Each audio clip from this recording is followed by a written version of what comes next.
Joining us now from Capitol Hill, Illinois Republican Congressman Rep Kinzinger. Congressman, thanks for joining us. Every 2 weeks we're here talking about a shutdown. It's getting a little repetitive, isn't it? So what do you think? What's going to happen? I think we're going to pass this. We'll extend the government funding to January 19th, and I think it's the right thing to do because it takes us past the holidays. But it gives an opportunity, a couple weeks, without trying to get too in the weeds here, to give us an opportunity to negotiate a budget agreement, a cap agreement. Since sequester's been in place, sequester basically re-hits again January 21st. So we need to negotiate with the Democrats, and they had, I guess, made up a lot of real estate at some point, and hopefully we can get that done before January 19th. But unfortunately, out here in D.C., everything goes up to a deadline. It's kind of tiresome, but it's how democracy works sometimes, I guess. Is the $81 billion in disaster aid that's scheduled to go to Texas, Florida, Puerto Rico, maybe some of the Caribbean islands as well, going to be included in this short-term deal? Yeah, it's also California with the fires, and it will actually be a standalone package. Our hope is to be able to get some Democrats on board that would otherwise maybe oppose the continuing resolution. So from my understanding, we're going to actually do, maybe that comes up second, but we're going to vote for the 1-month continuing resolution and then vote for the disaster package. As you know, that's one of the most important jobs of the federal government, is to step in disaster-torn areas, and it's been a pretty brutal summer for that and fall. What about the Children's Health Program, the Children's Health Insurance Program known as CHIP? It is running out of money right now. They maybe have a few months left. In some states, it's basically gone. Will that be included? The few $billion you need to keep about 9 million children with health insurance. Yeah, that will be included. I don't know if it's going to extend just the length of the CR or if actually that extends it to March. Let's keep in mind, I'm on the Energy and Commerce Committee. We passed CHIP out of the Energy and Commerce Committee. We've passed it out of the House, but there's a lot of kind of back and forth going on in terms of pay-fors. That's another thing we're going to figure out. You know, I guess it's frustrating to me when you have programs that people agree with in a bipartisan way. And again, we just play this deadline game out here, but it's kind of the new normal, unfortunately.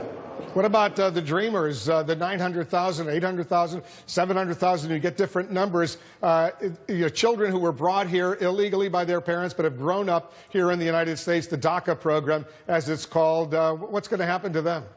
Well, nothing's going to happen by tomorrow night, and we have till March for this program. I think, look, the president has said that he's interested in fixing this, but it's going to be a give and take, so it'll probably be an issue with border security as well. When we're in the majority, we're going to get some wins on some of that. As you know, I'm a supporter of DACA and what's been going on, but we're going to have to ultimately get to something where there's a win for border as well as for the DACA recipients, and we do have time to do it. The Democrats have been putting this kind of artificial panic timeline on this, and frankly panicking a lot of people, when I think both sides have been pretty clear, not 100% of both sides, but both sides have been pretty clear it's an issue we want to fix, and I'm confident we will.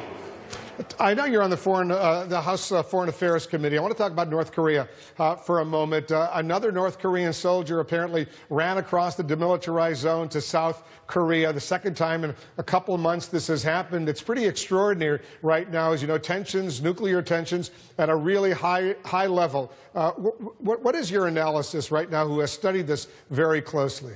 Well, if you ever want to know if freedom works or dictatorships, the answer is freedom, and you can tell because there's nobody running from South Korea to the north. Look, when people live in brutal conditions, especially right now with these trade embargoes, people are probably in a much more desperate situation. This is courtesy of Kim Jong-un. He has made on the backs of his people trying to get nuclear weapons as a pet project, and people are trying to flee this. And I think the thing to keep in mind, when people flee, they're not just leaving themselves and putting themselves at risk. In many cases, their families can be put in work camps because of that. And so you've got to be in a very desperate situation to do that. I feel terrible for the North Korean people. I wish there was a way to get rid of Kim Jong-un by them. But as this guy builds intercontinental ballistic missiles, supposedly now to also deliver anthrax, this is frightening. This is a real national security challenge that, look, reinvesting in our military and having those options is going to be essential. Congressman Kinzinger, thanks for joining us. Anytime, Wolf. Happy holidays.